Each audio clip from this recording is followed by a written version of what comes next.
The NHS turns 75 this week. Should we celebrate a cherished service free at the point of delivery, or do striking staff, record waiting lists and poor outcomes mean a change is urgently needed? That is just one of the things the people here want to discuss tonight. We are in Fleetwood, just up the coast from Blackpool. This area has had a Labour MP since 2015, but like every other week, our audience is a reflection of the wider national electoral map. It's a very lively programme tonight. The audience here also want to talk about Just Stop Oil protests, and do politics and social media mix? Welcome to Question Time.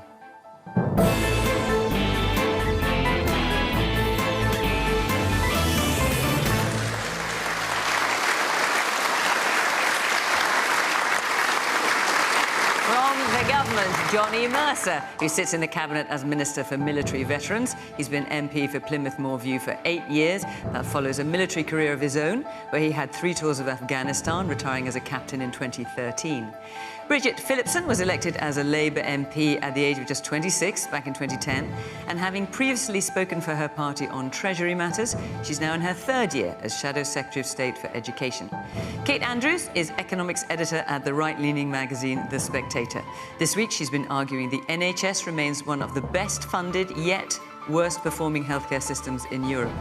And Dale Vince founded the green energy provider Ecotricity. He's donated to the Labour Party as well as other parties. Among other protest groups, he's a prominent financial supporter of Just Stop Oil, who campaign, sometimes controversially, against fossil fuels.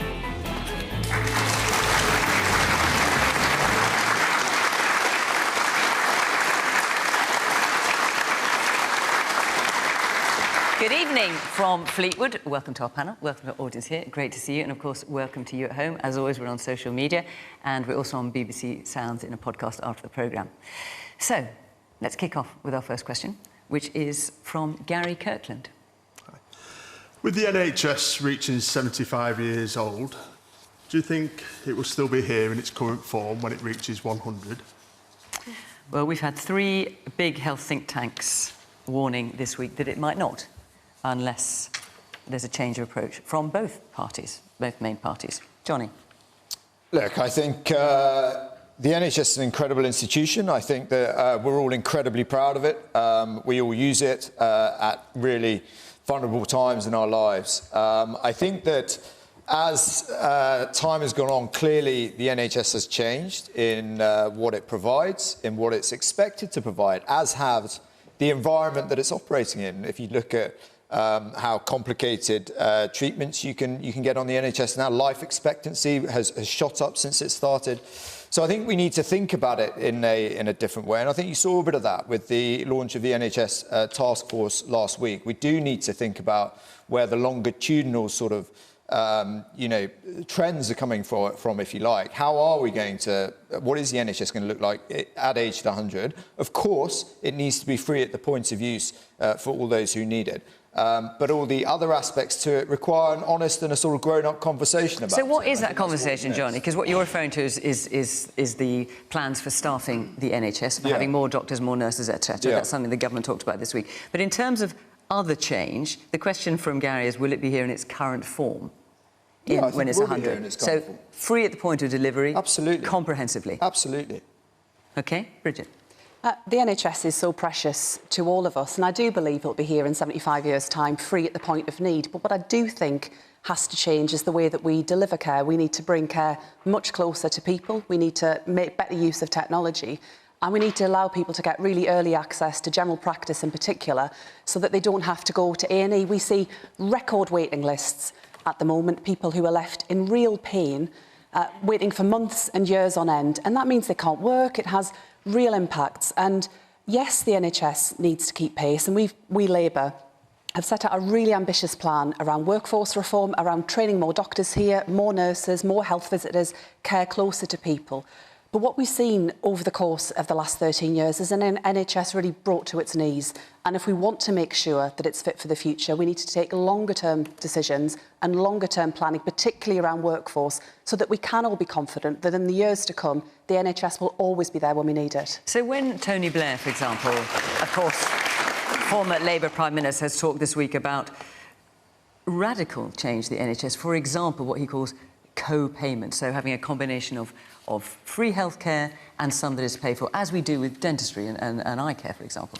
Is that something you can see the Labour Party embracing? No, I believe the principle of access free at the point of need is what has built the NHS and made it so great that we know that however much you've got in your bank account, you can get the care you need, or you should be able to get the care you need at the point at which you need it. The sad reality is that after 13 years of the Conservatives, that isn't the case for people right now. I do think we need to make sure that we are keeping pace with the times, that we're using more technology, that we're making sure that care is much closer to where people are. The NHS hasn't been able to keep pace with that change. It's been under enormous pressure. But I think we can all take a real sense of pride in what all of us collectively as a country have built around the NHS. My grandparents came to this country, were nurses in the NHS and contributed, like so many people, to making it the brilliant institution that it is today. But that NHS of the 1950s that my grandparents helped to build, time's moved on. We've got to keep pace with the times. Kate, you've been writing a lot about this week. I think politicians across the political spectrum have done a great disservice to the public by pretending and coming to this fake consensus that the NHS is the envy of the world. It's not, and it hasn't been for a very long time under Conservative governments, under Labour governments, and the logical conclusion of telling yourself over and over again that this is a precious system. I'm not talking about the amazing doctors and nurses. I'm talking about the model, the structure. It's precious. We love it. Is that you wind up in Westminster Abbey, the Prime Minister, the leader of the opposition, members of the royal family, literally praying to it this week. When you have 7.4 million people on the waiting list, when you can't see your GP, when you are terrified that your cancer diagnosis won't be found in time. We talk about free at the point of use. We talk about universal access. These are incredibly important principles. Most of the developed world, apart from the United States, which is such an outlier, no one wants that. Most of the developed world has adopted those principles. But what good is it to say free at the point of use if you can't see your GP? It might be free when you show up, but you don't get to show up. And so many people in this audience, I bet, so many people at home have a loved one or they themselves are waiting to be seen. I think we've been terribly dishonest about this. We absolutely need reform. And what would you suggest, Kate? Paying for some of it? Sorry, what would you suggest? Paying for some of it? We already pay significant obviously amounts through of our money taxes, to the NHS. but in addition to that, top 6 funded country in the OECD right now, and these are the outcomes that we get. Second worst out of 19 developed countries for saving lives. Second worst, and all this money is being poured into it. We need to be much more realistic about using the private, independent, and charity sectors for provision. The government has such an important role to play here to keep it universal. But we do not have privatized systems across Europe. We have mixed systems where people are protected and they get significantly better results. And I have, to your question about whether or not it will be the same in 25 years' time, I hope not, because if it is, far more people are going to not only be on these waiting lists, we're going to have lost lives, and these are not statistics, these are people. This is life and death. It is the most important area of public policy, and politicians need to be so much more honest about this. Okay.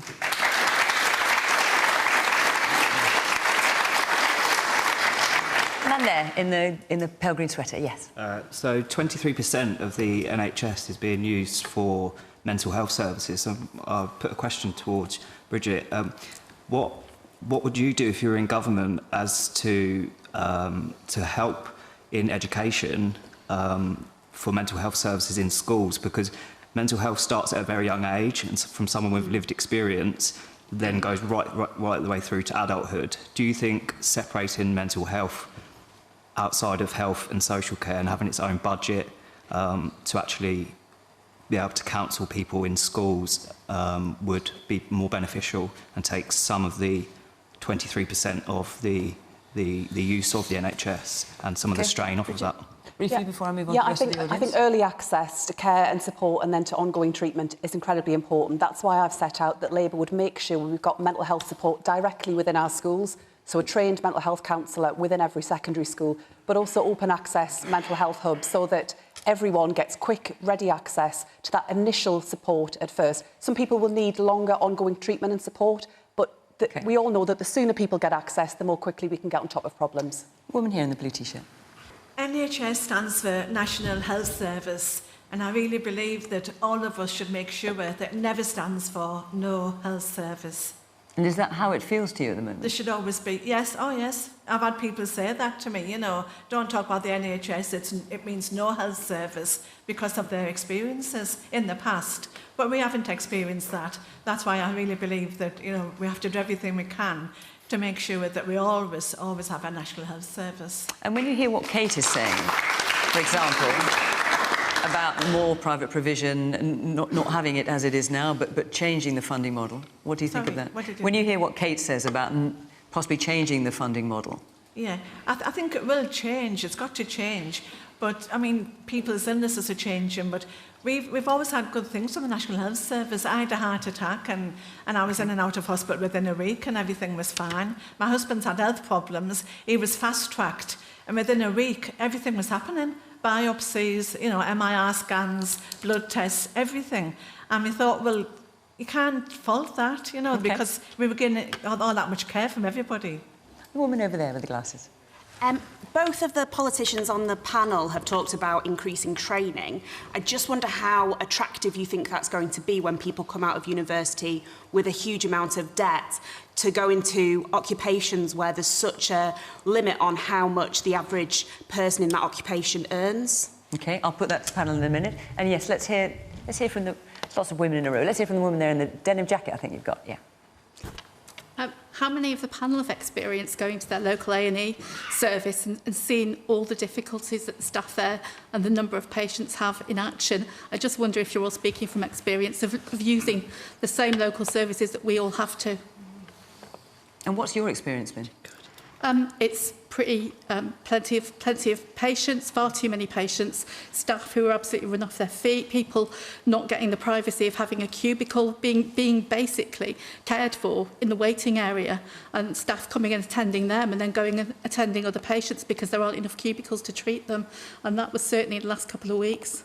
OK, I'll come back to you in a minute, but Dare, we haven't heard from you. So the question is, with the NHS reaching 75 years old, do you think it will be here in its current form when it reaches 100? Yeah, first, just say I do have experience of being in A&E, and it was a terrible experience. The staff were completely overworked, and it was an awful thing.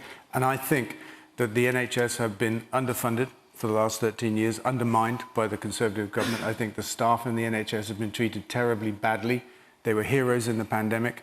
Within 18 months, they became zeros when they wanted a fair rise in their wages.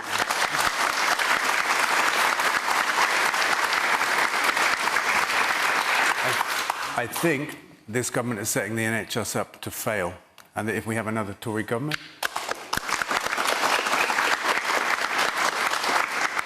then maybe we won't have the NHS that we know now or remember in 25 years' time. I think that's possible. And I think privatisation just doesn't work, not just in health, but in water, in energy, in rail. Anywhere you look, privatisation... And so when you look at the funding model in other European countries, for example, which is what Kate is stating, and I'm not advocating for it one way or another, in many instances their outcomes are much better. Does that persuade you at all? Well, I look at the fundamental rationale of privatisation is that private companies... And it's not wholesale, obviously, because there is also state provision too. ...is that private companies can do it better with their profit motive. And we've seen that fail in everything.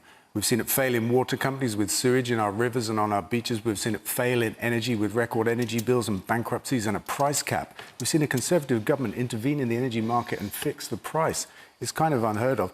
You look at the rail system that we have and our train service. Everywhere that privatisation has been brought in, it's failed.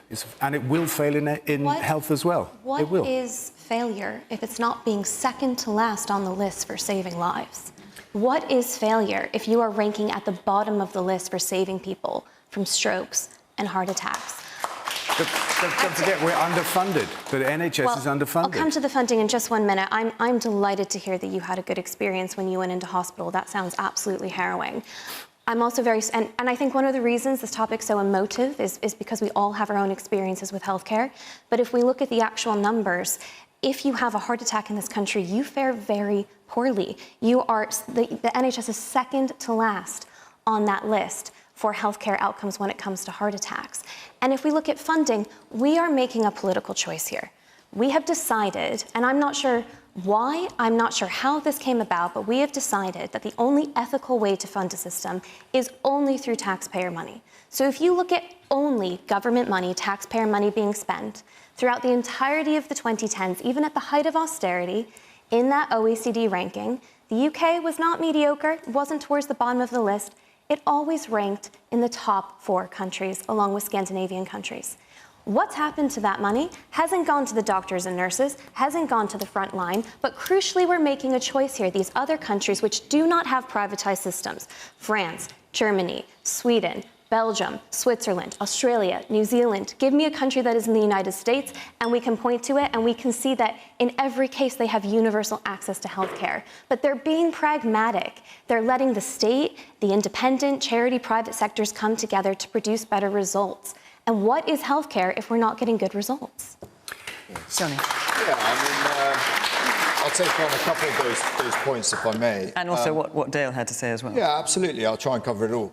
I mean, this idea that Bridget came out with, it depends how much money you've got in your bank accounts, whether you get served in A&E, is obviously garbage. I've never seen anybody... That wasn't the point I was making. Well, you're misrepresenting my position. I don't think you're misrepresenting my position, so I will interrupt you. Can I speak? Well, I don't think she did say that, did she? You did say that it depends on how much money you've got as to how quickly I was you get saying that treated. no. I was saying the principle that it shouldn't. It matters how much money you have in your wallet. Well, if I misspoke, I apologise. The point I was making was that it shouldn't depend on how much you have in your bank account, whether you get access to healthcare. That's an important principle on which the NHS... How does it depend how much money you've got in your bank account? That's the point. It doesn't. That is the point. It doesn't matter. Yeah. We're getting down a bit of a dead end here. The point is the NHS is free at the point of need. Yeah. That is an important principle when it was founded in 1948, and I regard it as just important so what I'm getting Your government has broken the NHS, and now you quibble about semantics.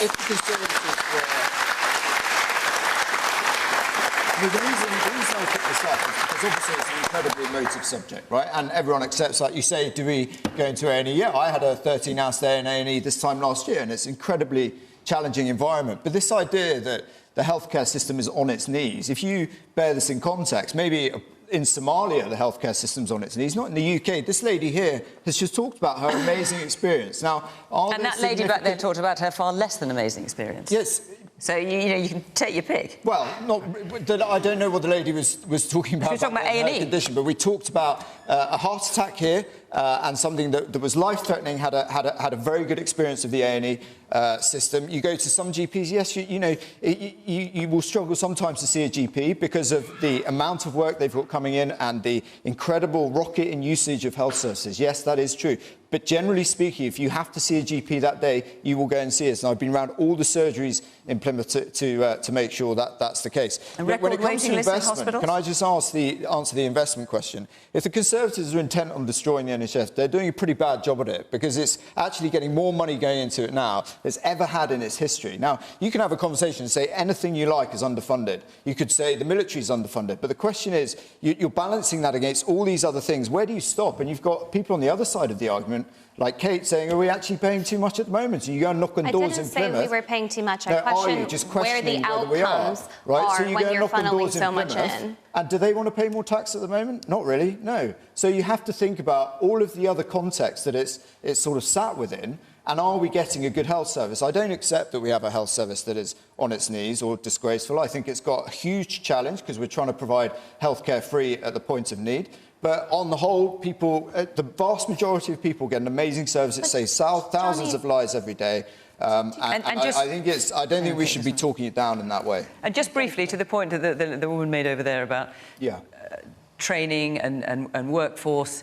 I mean, obviously, I'm sure everyone here would welcome the idea of having more doctors and nurses, but your point is, if you're not going to pay them anymore, how are you going to encourage them to do it? There's this conversation going on at the moment, isn't there, about pay levels and strikes and public sector pay. The number one challenge in constituencies like mine and households that I go and visit is inflation, right? The idea that politicians sit there and think nurses are not worth this or doctors are not worth this is a sort of, divisive stuff that we've heard just now about the Conservative Party. Actually, there's a huge problem with inflation in this country. And that is the #1 thing that's driving the cost of living crisis in constituencies like mine. So it has to be balanced off. And the #1 thing that's going to drive inflation is big public sector pay awards. And that is the challenge we're in. Nothing is black and white. It's all sort of shades of grey and trying to control both sides of it. As I'm sure you know, there are economists who would challenge the view that public sector pay rises fuel inflation, but I'll say that's enough said about that. Yes, Bridget. Taking a step back from some of that, just to say, yes, absolutely, the NHS matters to all of us. It matters to me. I've got young children too. You want to know it's there when you need it. And I've got to say that just telling people that everything's wonderful and they should suck it up is not the answer. I said it was deeply challenged. Right. I'm just saying. The number of GPs we've got serving our communities like mine in Sunderland, the number of GPs has gone through the floor, OK, over the last 13 years. That is the direct consequence of what your government has done to the NHS. And what concerns me is that because things get so bad, we get to a position that people start to question, as we've heard from Kate, whether things can really carry on as it is. I don't want the NHS to carry on as it is in terms of the way it delivers care. We have to change, but that principle of free at the point of need is so incredibly important. And will you pay them more? Because you also, a big part of Labour's policy is a workforce plan. And the woman's point over there is if you don't pay them more, you're not going to be able to attract them in. Well, of course we need fair and affordable pay settlements for staff working in our NHS. That was what Labour in government last time around delivered. We had record levels of patient satisfaction. But Labour won't more commit doctors, to paying more nurses and decent pay rises. And nurses what they're asking for at the moment. Sadly, because Johnny and his party crashed the economy with that terrible mini-budget under Liz Truss, with a total failure to grow the economy over the last 13 years. An incoming Labour government, if we're so fortunate to win the trust of the British people, will have some really, really tough choices to make. But that's why we do believe that prioritising economic growth, making sure we've got more money to spend on our public services, on our schools, on our hospitals, on our military. We did it before, we will absolutely do it again. OK. All right, now, seeing how many... Dale, do you want to come in very quickly? Just one thing. One of the ways that we could pay for more public service is to impose national insurance on capital gains tax and the taxes that rich people pay. Because capital gains tax is just 20%. And Rishi Sunak made £2 million last year and paid £400,000 in tax. Whereas if you're a nurse, you're paying an effective rate of tax of nearly 50%. And how can that be right? But if you add national insurance to capital gains tax, we would raise tens of billions of pounds a year, which we can spend on public services. OK. Now, I just want to say, judging how many hands are up, we could talk about this for the whole hour. But a lot of you asked about the next question, so I'm going to come to that now, if you'll forgive me. Before I do, I just want to say that this is the last programme of this series. We're taking our summer break. Yay! Our first programme of the autumn, though, is Thursday, September the 21st, where we will be in Ipswich, in Suffolk. And after that, we are in Sale, in Greater Manchester. So have a look at our website. The address is here, if you'd like to come and be part of the audience. So that is Ipswich and then Sale in Greater Manchester in September. Don't forget, and we would love to see you. OK, Debbie Gregson, where are you? Let's take a question for you. So the former Minister, Zach Goldsmith, quit last week over what he called Rishi Sunak's climate apathy. Has this government dropped its commitment to fight climate change? So Zach Goldsmith said, the problem, and he was talking to the Prime Minister, the problem is not that the government is hostile to the environment, it is that you, our Prime Minister, are simply uninterested. Dale, you're the obvious person to come to, first of all, on this, with your green credentials and ecotricity. What's your view? I don't think they ever had a commitment to the environment, actually, so I don't think they've dropped anything. They have dropped a commitment to spend £11.6 billion of foreign aid on the climate. That's a fact. Zach Goldsmith was unhappy about that. But, he referred to this as the greatest challenges of our time when he was saying that the Prime Minister simply is uninterested. And I think that's fair. If you look at what the Conservatives are doing on the climate crisis, we've signed up to the Paris Accord and all the good things around the world that everybody else in the world has. But we are pulling in the exact opposite direction of where we need to go. We're opening coal mines in Cumbria, drilling for North Sea oil and gas, which is new. We haven't done that for many years. When the international, global, scientific and political consensus is we cannot afford to drill for more fossil fuels. It's just throwing fossil fuels on the fire. Last year, the UN said it was moral and economic madness to drill for fossil fuels. This is what our government are doing. Meanwhile, they maintain the ban on onshore wind, our cheapest, fastest, cleanest form of energy that we can build, and they're very unhelpful to large solar as well. We can get to 100% green energy in our economy in just 10 years with no public money, because these technologies need no public money, and we can have permanently low energy bills, eradicate fuel poverty, and be energy independent as a country, creating hundreds of thousands of really good long-term jobs. It's a wonderful opportunity for us, and our government have turned their back on it because they want to make green issues part of the culture war that which is all this party has, all this government has, is to create enemies like the EU, like public sector workers. And now green energy is the new enemy, saying that we can't afford the transition, we have to slow it down, that it costs money. All of this stuff is untrue. And drilling for North Sea oil and gas is economic madness, because it won't save us any money, and it will just inflame the climate crisis. Well, let's. There's lots of things I know you want to come back on there, Johnny. No, it wasn't. And I don't think they'll talk for as long as you have yet in the programme, but I'm giving you your chance now. Right? You don't know the Prime Minister, right? I know the Prime Minister. I know he's not disinterested. I think Zach Goldsmith knows him. He's not disinterested in this stuff at all. We've now got 41% of our energy coming from renewable resources. Does anybody argue with the agenda that you should, be more green, and that we've got massive challenges in the climate space and the climate emergency, and we've got to deal with that? Nobody disputes that at all. The question is, how do you get there, and the journey of getting there? And the idea that with what's going on in Europe at the moment, you can just cut North Sea oil and gas drilling. I mean, even the unions who are involved in this just say this is an absolutely absurd plan. Unfortunately, we don't live in an idealistic world where we can just cut all the cars, turn everything off, and go and build loads of wind farms. It doesn't work like that. No one disputes the end state of this cause. But firstly, the agenda that you just throw it up in the air and come back with all these green policies and forget everything else just doesn't work in the real world. I didn't say that. And secondly, no, you're saying that we need to accelerate straight towards this green target where you are investing all this money in wind instead of drilling for oil and gas. No public money. And we're trying to become energy independent and get energy security in this country at the moment. And so cutting off those supplies is the complete opposite direction of what we're trying to do. So look, a lot of it's a balance, right? And Zach has his views, and he's left government. He's a very passionate individual on these issues, and I respect that. But it is not true to say the Prime Minister is disinterested in this stuff, and that is borne out by the evidence. Can I say one thing, please? Briefly, and then I must bring the rest Every of the panel. pound we invest in fossil fuels, if we invest instead in renewable energy, we get 2.5 times more jobs, and we get twice as much GDP growth. It's foolish to invest in fossil fuels. Bridget. So, I mean, Labour is saying that it doesn't want new oil and gas drilling, but nonetheless, if we look at Rossell, I think it's called, which is a new oil field which is being proposed at the moment, you're not opposing that, are you? We don't. Rossbank, sorry. Yes, an incoming Labour government would have a real push around renewable energy and around moving to clean energy. We've got a really big commitment around that. And the reason for that is that we want to cut bills, we want to create jobs, and we want to make sure that we're not so exposed in the future where it comes to energy security. We've been living through a cost of living crisis where we've all seen a real big spike in our gas and electricity bills. And the reason for that, the reason we're so uniquely exposed, is that we aren't doing enough to protect our own energy security here. We've been too vulnerable to international shocks, to Putin's aggression. We need to generate more here, and that's what Labour's plan is all about. But I think there is a really great opportunity in responding to this big, kind of very terrifying prospect of climate change to create more jobs in communities like Fleetwood, in coastal communities, in former industrial communities, like my part of the world in Sunderland. I think it's a really big opportunity if we want to harness that. But the people who interrupted jobs and give people skills. The people who interrupted Keir Starmer earlier today, and you were at that, it was a big education announcement this morning, Green New Deal. They don't seem terribly impressed with Labour's proposals. Well, that's their right. We're a democracy. People can express their views. I have no issue at all with young people being passionate about what they want to see change in the world. That's fantastic, great. But we have a really big commitment around the shift that we need to see towards net zero to make sure that our children and our grandchildren live in a better world. But so when it comes to the Rossbank oil field, which is just under consideration at the moment,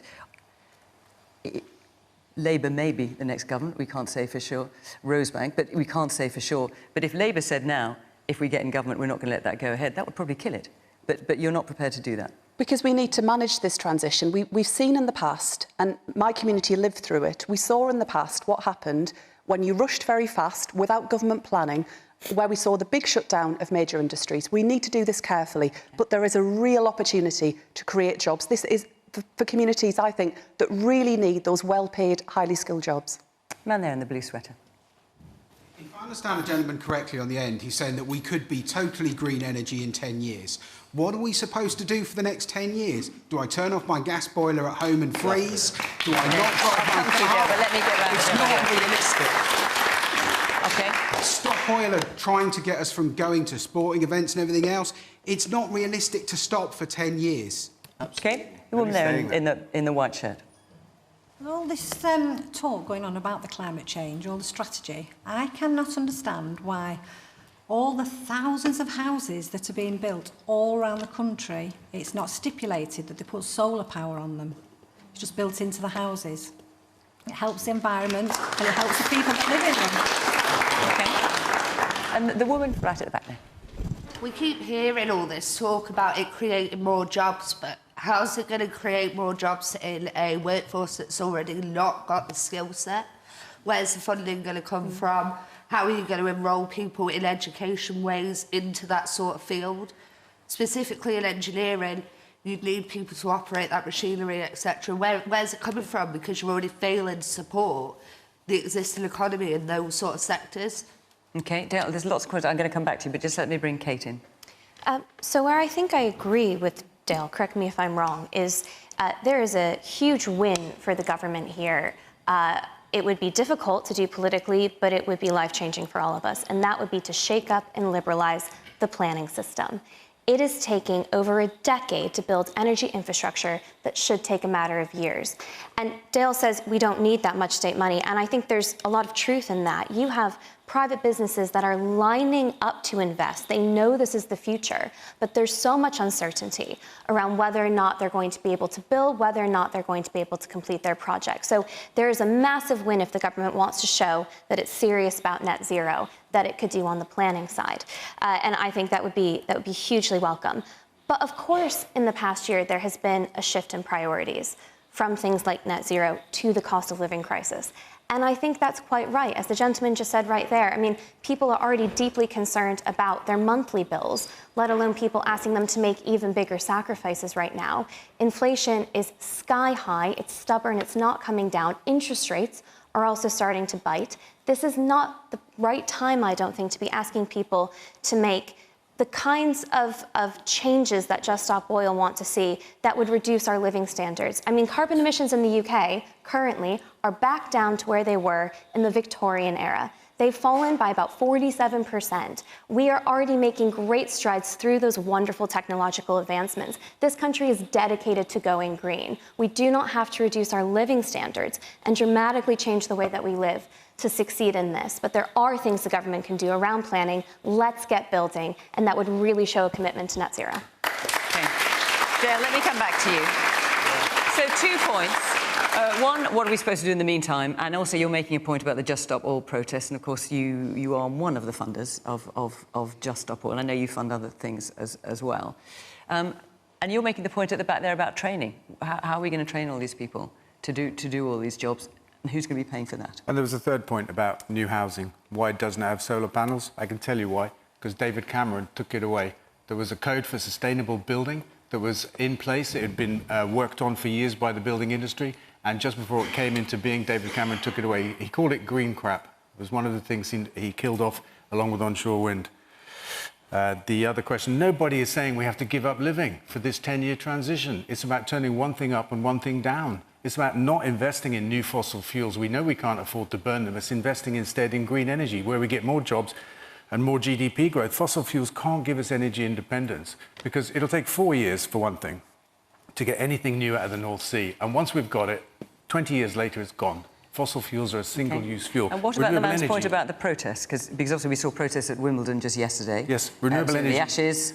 Yes, well... I've got to say this. I know, but I can't just give you an unlimited platform, Dale. You also need to address the questions. Such a big... I'm addressing all the questions. Well, you missed the House question. OK, no, and I'm glad you reminded me. But what about the protest point? What was the point? The point was you were saying that you were not enjoying the fact that sporting events were being disrupted. I understand, but look, if you look at Wimbledon yesterday, rain stopped play more than the protesters did, right?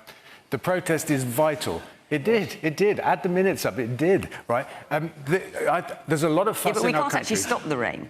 No. But well, actually, it's a decision to go and spread jigsaws all over the court. If you look at what's happening in the climate crisis, we're creating more rain, more events of rain and intense rain. So this is the climate coming home to roost in sporting events, and that will be a big deal. But just to be clear, so you support what happened at the Ashes when people invaded the pitch and going on? There's a great harm going on in the world. The climate crisis, according to the UN, has already killed 4 million people, and every year it makes 20 million homeless. Right? That's a real disruption. OK, and what about the point at the back? Because this is going to turn into Dale Vince show, and I don't want that to happen. The point about who's going to pay to train all these people? Transferable skills. In the oil and gas sector right now, we've got so many engineers that have transferable skills into the renewable energy sector. Johnny. It's not a problem. Look, you are desperate to come back in. Firstly, with what Bridget said about the Labour Party, I mean, it's all like apple pie, right? We all want our kids to grow up in a greener future. No one disputes that. The trouble is you can't commit to one side of the argument or the other. You get funded by Just Stop Oil, right, which you're not going to give back. Is Keir Starmer give back his money to Just Stop Oil? What are you talking about? That's just categorically no, it's not. You give money to... Yes, that is not the same thing. That's such a twist. That is not the same thing. You give money, don't you? You give money to Keir Starmer and Angela Rayner, right? Funding the protests. Did you hear what you just said? Funding the protests. That is categorical.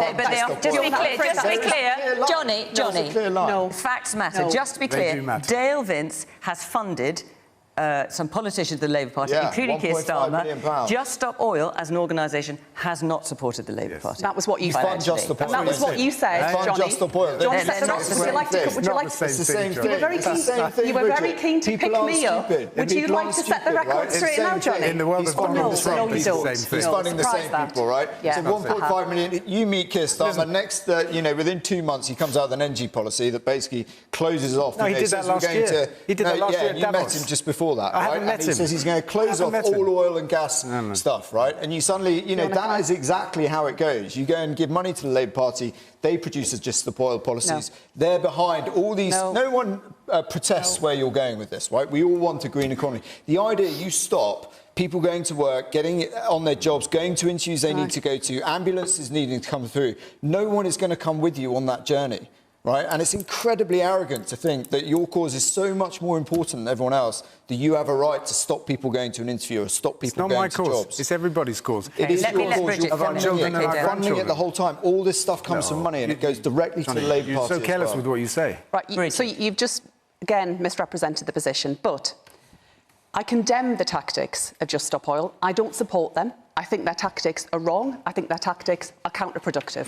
However, we do face a really big challenge as a country, and reducing it to this level of puerile debate and politicking, I'm afraid, does us all a disservice. This is a big challenge. We've got to grasp it. OK. Right. Shall we take another question? I think we should. I like this topic. I know, Dale. I like it too. But there are other things the audience want to talk about, which is not dictated by you. Andrew Chapman, where are you? With local authority funding being squeezed and teachers on strike, what should be done to ensure our children get a great education? OK, obviously I'm going to come all around the panel. Bridget, I'm going to start with you because you've been talking about this a lot all this week. So what should be done to ensure our children get a great education? What I've been setting out today with Keir Starmer is how Labour will make sure that no matter what your background, you get the chance to get on in life. We tell our kids, if you work hard, you'll have every chance to succeed. But sadly, increasingly, that isn't the case. I want to make sure that class is no barrier to getting on, that if you work hard, you succeed. And what we've been setting out today around how we'll deliver that is making sure we have more teachers in our classrooms, that we support them to stay there, that we've got better help and support within our schools, breakfast clubs, mental health support, all fully funded and fully costed. And we'll do that by ending the tax breaks that private schools enjoy, and we'll put that towards delivering a brilliant state education for all of our children. So, Bridget, let me ask you, because Labour's been talking about this all week, Keir Starmer's talking about it today. One big issue is the retention of teachers. Obviously, teachers are striking. They struck yesterday in England. They're striking again tomorrow over pay and a number of things. A third of new teachers, leave the profession within 5 years. How is anything that you're proposing going to keep teachers past 5 years? It's a really big challenge, and I'm really concerned about the retention crisis that we see in our schools. So what are you proposing about it specifically? Absolutely. We've got lots of plans to make that change. Well, if you'd allow me to answer the question. OK, well, let's let Bridget answer. Teacher retention, what are you going to do about it? So we will bring in teacher retention payments. So at the end of 2 years, when teachers have completed their first 2 years in the job, there'll be an extra incentive payment to recognise their professionalism and all of the work that they've put in. We'll bring together a very complicated landscape around incentive payments to make sure that it's more straightforward. We will bring back qualified teacher status for all of our teachers coming to the classroom. That's not going to help with retention, is it? So in terms of, as far as I can see... Well, no, I've said we'll deliver retention payments at the end of 2 years. And after 2 years? Because a third of teachers leave after 5 years. Yeah. So if you pay them more money after 2 years, what are you going to do for the rest of their careers? Of course there is more to do. I want us to do more, but we need to get our economy growing in order to do that. We would face some really tough choices about what we do as a government, but education will absolutely be a priority for an incoming Labour government. We saw the difference last time around where it comes to teacher pay as well. So under the last Labour government, teachers saw real terms pay increases. What we've seen this time around is a 13% real terms pay cut for teachers since 2010. And we've seen a total failure on the part of the government to negotiate, to get around the table and to stop industrial action going ahead. I want our children in school. They've missed out on a lot, but the government should publish that peer review body report and get around the table and negotiate. Can I ask, have we got any teachers in the House? Right, oh, quite a few. OK, so the woman there, to begin with, just a bit further forward, what would... In terms of teacher retention, there's lots of issues, of course, with education. In terms of teacher retention, what do you think should be done? Well, it seems unfair that retention payments should be given to people just after 2 years.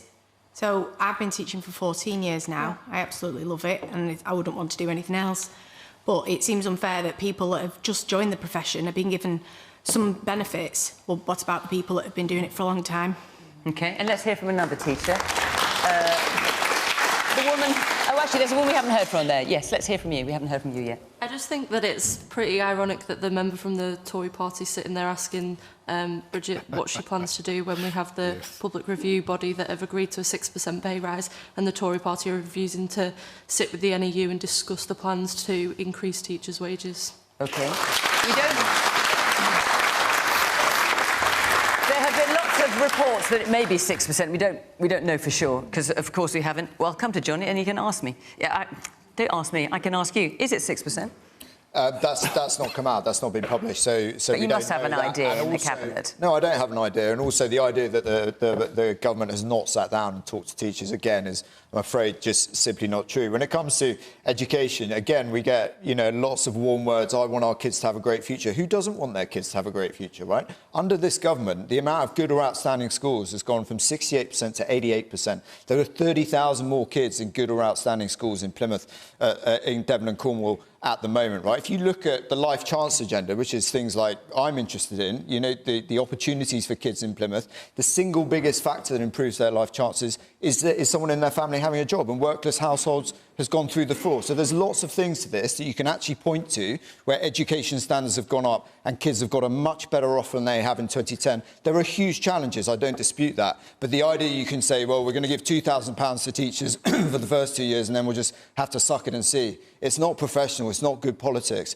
and it's not going to do anything for the life chances of children in my constituency. What would the Conservative government do? You've seen it's all around the standards in schools, right? And the opportunities we give our kids in these communities, and they've gone right up under this government, and you cannot dispute that. We're, the best readers in the West now, thanks to the hard work of all these teachers and the amazing job they do every day going into school with children. So, look, we're in a good place on this. We can always do better, but it is a transformed landscape. And to pretend, that is the 6th time the Labour Party have committed to spend this money from private schools, as though we're all stupid and we don't... No, but your colleagues do. You're part of the Labour Party, right? No, there are 6 times here, right? Extracurricular activity, mental health workers, 5-year post-pandemic catch-up programme. We all want those things, but you can't commit the same amount of money 6 times. No, we haven't, expect Johnny. people to take you seriously, because they just won't. They have. I've got them all here, and that's what you've done. I'm the Shadow Education Secretary. I know what I've said, and I haven't said that. If you want things actually done, and you want your kids to go to a better school, vote Conservative. If you don't, and you just want to hear mother hen and apple pie, then vote for the Labour Party and your kids' education will get worse.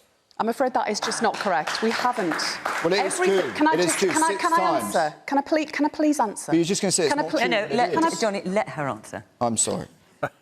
I've set out a fully funded, fully costed plan for how we will make sure that we get more teachers into our classrooms, we provide better mental health support for our children. I'll happily send you and share you that detail after the programme, and you can review it in great detail. But I wouldn't believe everything you read on Conservative Party emails, Johnny. It's not Conservative Party emails, it's in the newspapers. You said it 5 times. Well, not true. If it's in the newspapers, it must be true, Johnny. Come Absolutely, on. everything in the newspapers is true. I'm not sure the money's going to be there at all. I like some of the policies that Labour announced today, especially around improving speaking skills and encouraging kids to speak up. I think that's actually really crucial for later on in life. But I think that, the biggest policy we've had on education so far from the Labour Party is to add VAT to school fees. That's going to reduce choice, and that's a crucial part to the gentleman's question about how we improve education, we improve choice. The Independent Schools Council estimates that up to 25% of pupils may be pulled out of fee-paying schools, which means not only do you lose some of that revenue from the VAT increase, but now the taxpayer is picking up the bill.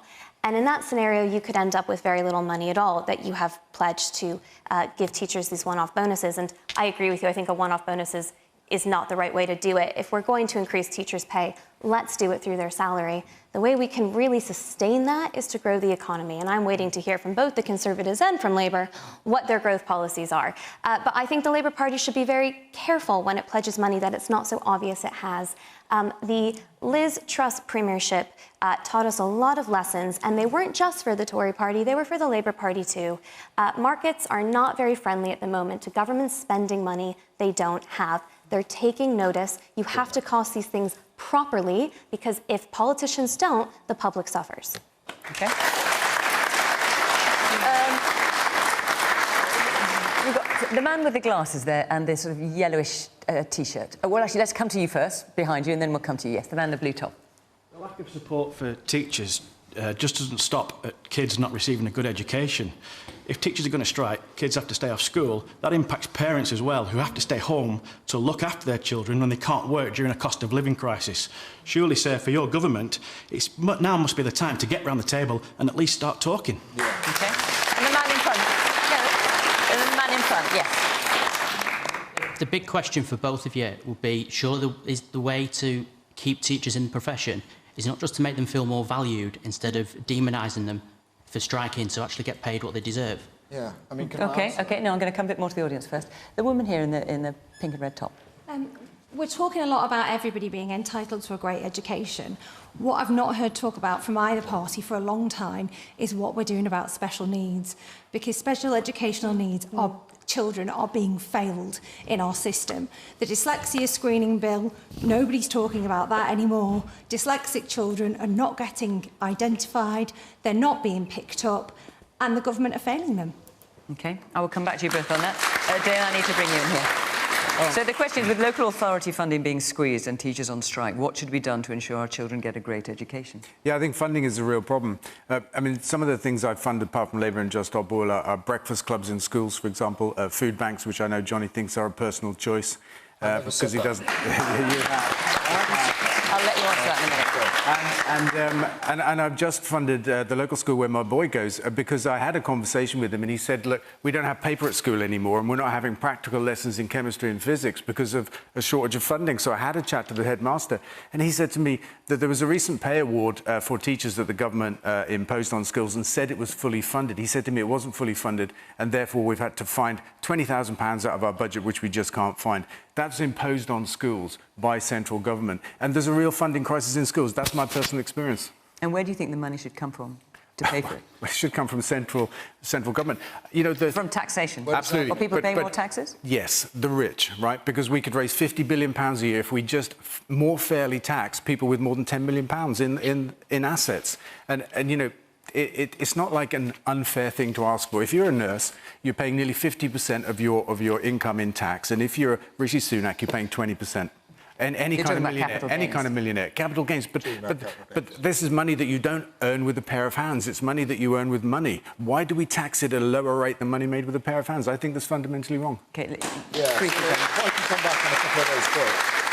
If you look at the policy difference that has made the biggest difference to poorly paid people in my constituency now, your tax-free allowance in 2010 was around 6,000. It's now £12,500. Okay, the minimum wage was actually brought in by this government. The working wage is going up to £10.46 later this year. It wasn't. It was brought in. The living wage was brought in by the government. Labour brought in the minimum wage. Yeah, you said minimum. No, the living wage. I meant the living wage. Okay, I meant the living wage was brought in by this government, and that's going up again this year. These policies have a really clear impact in some of the most deprived constituencies that I represent. But if I can come back to teachers, okay, teachers, there are 27,000 more teachers in schools today than they were in 2010. If you want to see how Labour runs teaching the education economy, go to Wales, because they've worked really carefully to get themselves to the bottom of the rankings, and they've got fewer teachers now than they had in 2010. That is some achievement. So, you know, you can hear all this stuff. We all want a brighter future for our children. I don't dispute that.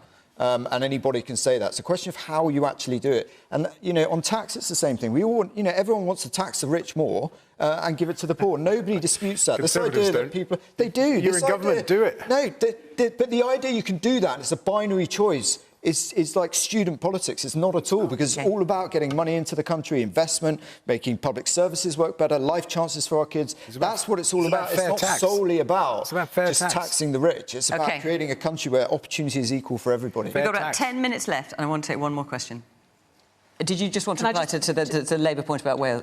Just very briefly say, I completely agree about the point of valuing and respecting teachers. I think we do have to really change that relationship. The government, you know, coming out of the pandemic, during the pandemic, said lots of incredibly dismissive things about the brilliant work that teachers do. And I recognise the point about making sure that we're supporting teachers right throughout their careers. And the point around incentive payments at the end of the first 2 years is an important starting point. I've got to be upfront. I can't. If we were in government, we couldn't fix everything overnight. But this is a starting point. We need to value and respect teachers for the amazing work they do. I've met with so many across the country in my time in this job, and we need to do things differently as a government. And in terms of Johnny's comments about the performance of education under Labour in Wales, are you proud of that record? To pick up on the figures specifically that he was talking about, we have more teachers in England because we have more children in England, and the figures in Wales are not as he describes, I'm afraid. It's just factually inaccurate, as we've heard. All right, I think let's leave it there. We've got one more question, which will maybe come back on something I know you want to talk about, Johnny. Stephen Coombe. We've got about 8 minutes or something. Stephen, let's hear from you. Is social media good for discussing politics? Right. Is social media what? So, is social media good for discussing politics? Is it a good forum? So, Dale, you mentioned something about that you had said on social media about food banks. About food banks. Yeah, being a personal Remember that? Or shall I remind you? Service personnel should not be using food banks. Right, and then there was a bit of a storm about it on social media. Do you want to clarify what you actually said? It was then cut to say people who use food banks and poverty is a choice, which is obviously garbage. And I've worked 8 years solid now to try and fight poverty and life chances and social injustice in Plymouth. So, you know, service personnel should not be using food banks because there are all sorts of systems in place to support them. It's just, you know, the facts of the matter. Obviously, it gets spun up by Dale and others that, you know, because I'm in the Conservative Party and, you know, the Conservative Party's got this agenda. But that is social media, that is modern politics, and that's what you have to take on the chin. So when you responded to criticisms of your comments, some of which, as you say, were misinterpreted, and you said on social media, in response to the outrage, you said, I'm enjoying the collective bedwetting on this. Yeah. Is that... Yeah, because... Is that a useful way to discuss politics, the thing is, what people do is they try and outdo each other, right, in how outraged they are about something that never happened, right? That is collective bedwetting. It never happened. So, you know, there's this kind of culture on social media to become more and more outraged and say the most appalling things without any accountability whatsoever about, as I've said, something I didn't say and is completely opposite to my political agenda. So, yes, that is the bad side of social media. It's actually a very good thing as well. It gives people a voice, but I think it's a balance. I've been on the rough end of it this week. You know, obviously it doesn't really bother me. I think that's part of being in the political sphere, and we've just got to work harder to try and get our arguments over in a positive way. So, Kate, is social media good for discussing politics? And I don't think I'm betraying any confidence to say that, as happens with many people that come on this panel, when you, for example, go home tonight, there'll be all sorts of stuff on social media, and lots of it not very complimentary. There were thousands of comments before I came on the programme, and I hadn't said anything yet. So is it good for discussing politics, Twitter? It's given its brevity and how there can be pylons. It's horrible for discussing politics because, look, this panel's been punchy, punchier than most, I'd say, tonight. But when you're face-to-face with a person, you treat them very, very differently than how a lot of people think it's okay to engage online.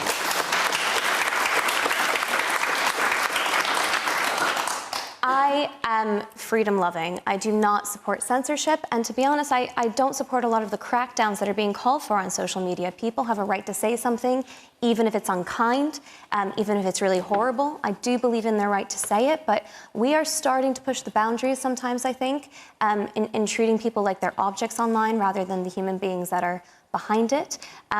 We also can't ignore the fact that a lot of politics takes place online. I mean, Donald Trump conducted American foreign policy on Twitter for the better part of 4 years. So, you know, it's not something we can get around. You know, it's not something that I want to crack down on when it comes to free speech. But it is absolutely a call, you know, to remember the human beings, I suppose, behind those accounts. Okay, woman back there. Johnny, you talked about your love of wild swimming on social media. Given the amount of raw sewage in the sea at Fleetwood, I just wondered if you brought your swimmers. Very briefly, The sewage issue, again, is really emotive, right? But again, completely misrepresented, because we've had these Victorian systems for years and years. Labour Party did nothing about it. They're not fit for purpose. The question is, have you brought your swimming costume? We I'm now assuming know the how answer much is sewage no. is going in the sea, so people can see it. Should it come down? Yes. Do I want to swim in sewage? Obviously not, right? Okay. But the idea you can binary fix it overnight, like you can... It's never been that bad. Let's get back to the subject. Is social media good for discussing politics? So, Bridget, I had a bit of a look through, obviously, before we came on the programme. So, Scottish Labour were criticised by Kezia Dugdale, of course, former Labour leader, for publishing an ad saying Scottish Conservative leader Douglas Ross can't get it up. And this was in reference to polling figures, because you thought the titters we're getting here, you know, it was all pretty unsavoury. Is that a good way of discussing politics? Putting stuff like that on social media? I confess I haven't seen this particular advert, although the audience seem to quite enjoy it. Well, no, I think they're just responding to what is, you know, to just the words themselves. I haven't seen it. It doesn't sound to my taste, if I'm honest. But I think social media is a really important way for politicians, in particular, to be able to reach a wider audience, the people that we represent and the public more widely. But I think Kate's absolutely right that, you know, sometimes the level of discourse online can be rather unpleasant, and people say things online that they probably wouldn't say to your face. If you're prepared to say it to someone's face, then I think by all means say it online. But if in the cold light of day you think, oh, then probably don't. And some of it is unpleasant, personal, nasty. Let's debate the subject. Let's focus on the politics of it. It can be heated. It's been pretty heated tonight. But I don't think we need that kind of unpleasant discourse on social media. So, Dale, I mean, we've only got a couple of minutes left, but I mean, one of the issues with Twitter, Facebook, you know, these various social media forums is that sometimes you can lose the nuance, particularly when brevity is king. Sure. Are they good forums for discussing politics? I think they can be. I think, you know, sometimes you can find yourself in a bubble discussing stuff with people that feel the same way as you, and sometimes you're gate-crashed by people with a different view, which is not a bad thing, unless they're being rude and threatening, which happens. But I think on the whole, social media is a good thing. I think it's democratised the media, because if you look at the media in our country, it's dominated, the ownership of it is dominated by billionaires that don't live here and don't pay tax here. The magazine you work for example, until a few weeks ago was owned by that Barclay fella that lives in Jersey and doesn't pay tax here, along with the Telegraph. And it poisons our national conversation to have these people that don't live here or pay tax here having such a powerful voice. Such a powerful voice, right? And now social media gives a voice to everybody. OK. The woman back there with the glasses. Given that the member of the Conservatives and the Conservative Party have shut down any form of meaningful protest, and he shouted across every member of this panel tonight, how else are we meant to get our point across other than social media? OK. The man there with the check shirt and the glasses. Yeah. I'm one of the lucky ones that grew up without social media, and I would not touch it with a barge pole. Right. OK. Got about 20 seconds left. Let's hear from this man in the blue shirt in the front here. Yeah, for me, social media is a great tool for discussing things, but I do think there's a tendency to lose the issue. We tend to attack the person and the people making the point and the parties, and then we get into that conversation around, you know, is this a good person, isn't it? And I think we lose the issue. We just don't get good conversation on it. OK, well, we certainly get good conversation on this programme, I think it's fair to say. And I know that lots of people at home will have their say on social media after it as well. But that is it for tonight and for this series. Thank you very much to the panel. Thank you to all of you for coming, putting your points so brilliantly. And, of course, thank you to you at home for watching. Until next time, in September, from Question Time. Bye-bye.